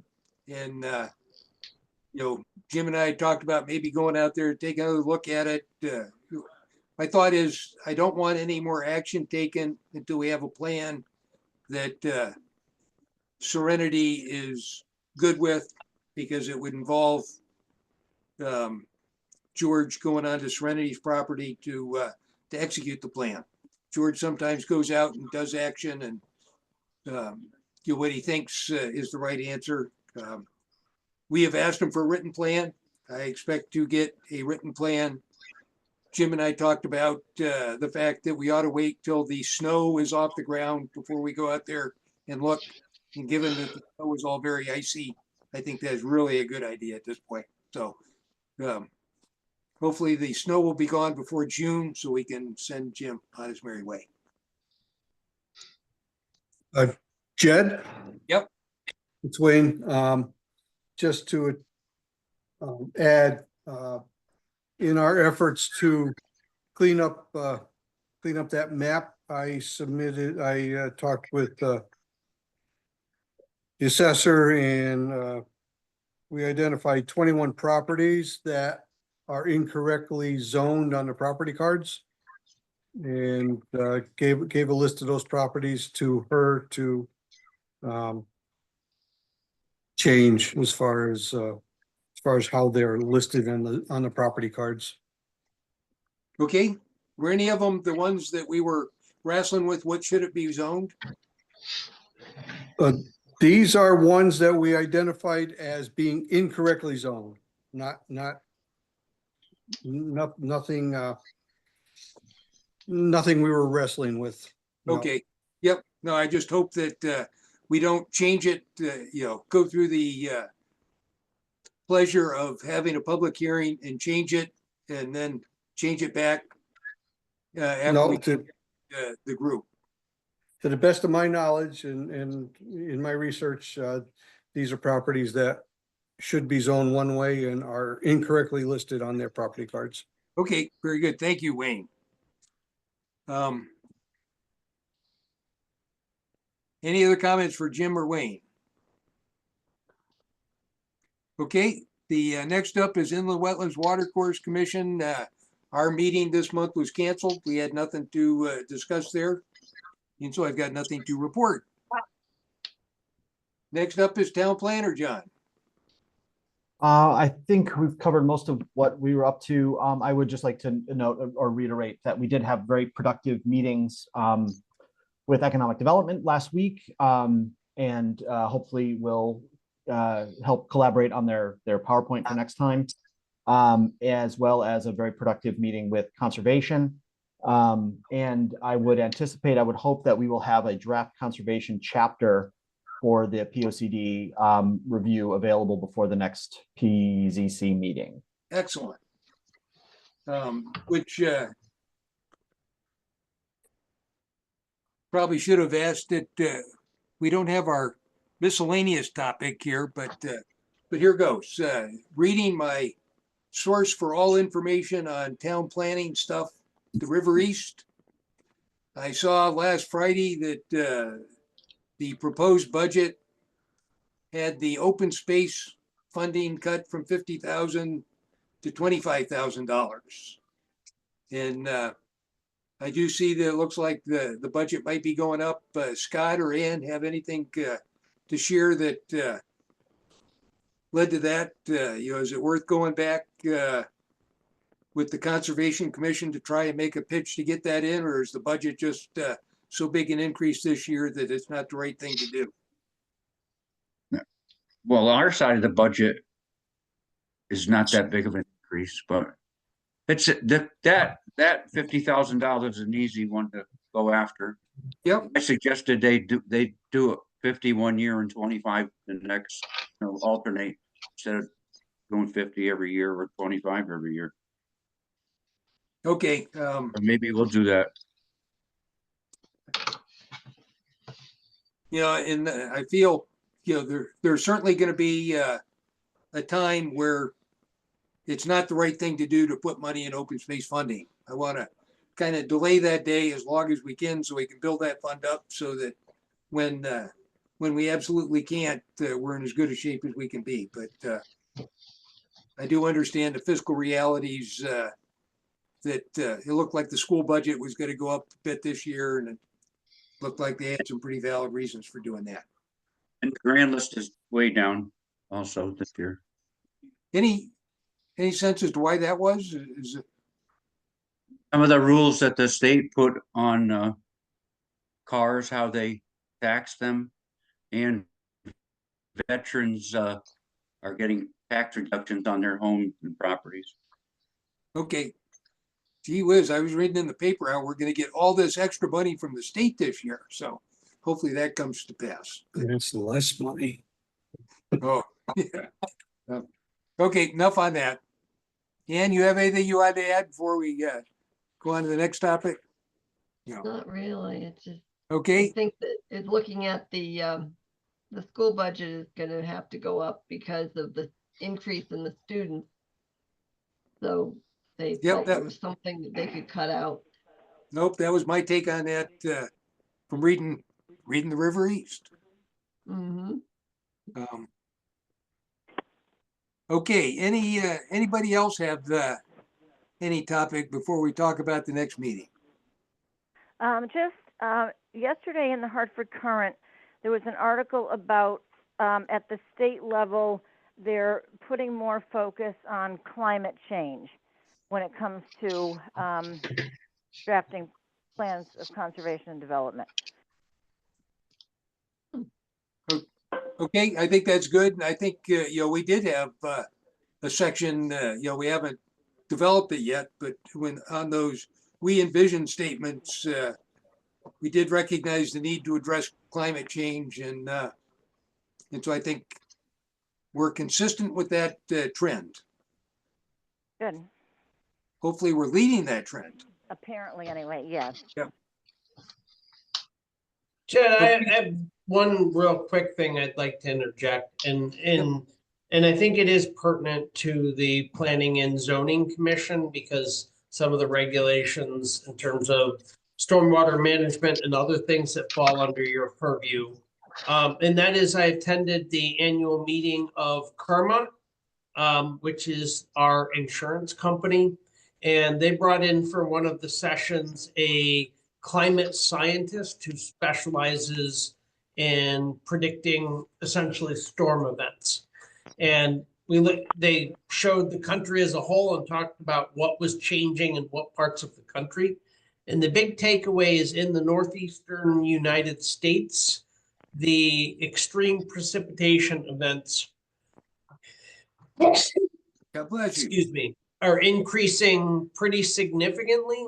And he said today, compared to say 50 years ago, the amount of intense rainfall has gone up by a factor of 4. So the long and the short of it is, what that means is what was traditionally thought of as a 500-year flood event should be thought of as something that has a probability 4 times greater than that. And that trend holds through for everything between roughly the 10-year storm event and the 500-year storm event. So when we look at a 100-year storm event, you can actually assume that's going to happen about once every 25 years. And if it's a 10-year storm event, you can assume that's going to happen about every 2.5 years, roughly. So I think that bears a lot of thought in terms of what's allowed where and how the town copes with significant rain events. That's Thank it. you. Anybody else?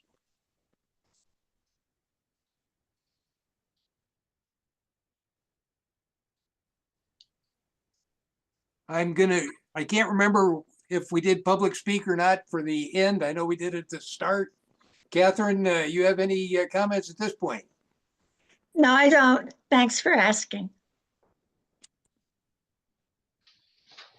And I think you're the only one that's hung in this far. So next meeting is going to be on minutes. March. Were we gonna do the minute approval? Oh, that's what that scribble on there is. Thank you, Ann. Yes. Now I got it.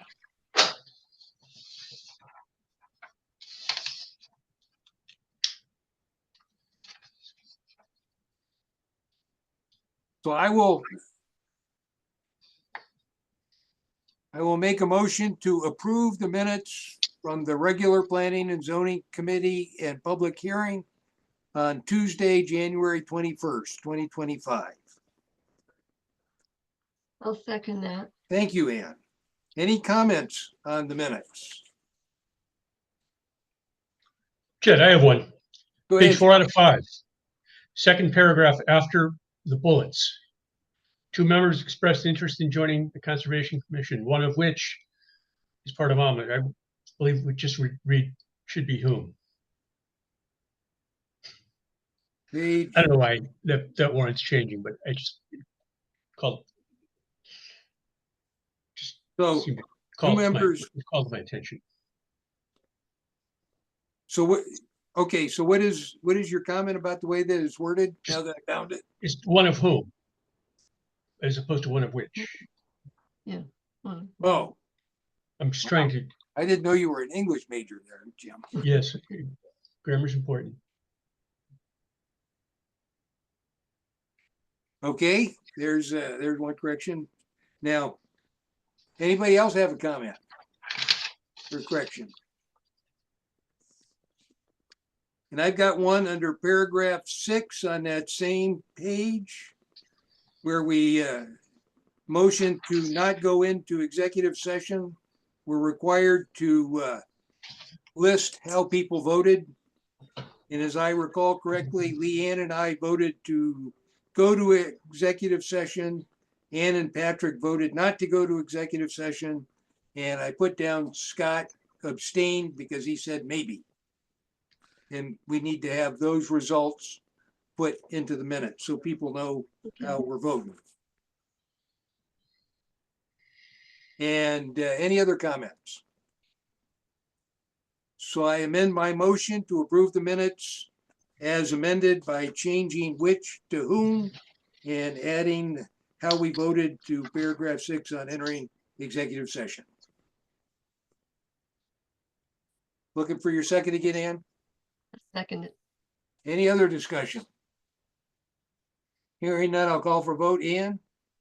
Aye. Scott? Aye. Leanne? Aye. Patrick? Aye. And I vote aye as well. The motion passes 5-0-0. And Ann, again, thank you for keeping me honest and making sure we get done all those things that we needed to do. I think we said next scheduled meetings, March 18th, to be held as hybrid. So weather permitting, we will meet in person with the hybrid option. If it if February continues on like it is, we may change that to Zoom only, but at this point, we're planning on a hybrid meeting and we'll have a chance to start getting together again.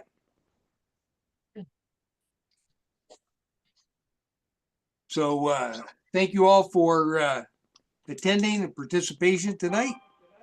And I make a motion that we adjourn at 9:27. Second. Thank you, Patrick. Call for vote. Ann? Aye. Scott? Aye. Leanne? Aye. Patrick? Aye. I vote aye as well. Motion's approved 5-0-0. Thanks again, everybody. Good night, and we'll see Good you night. around.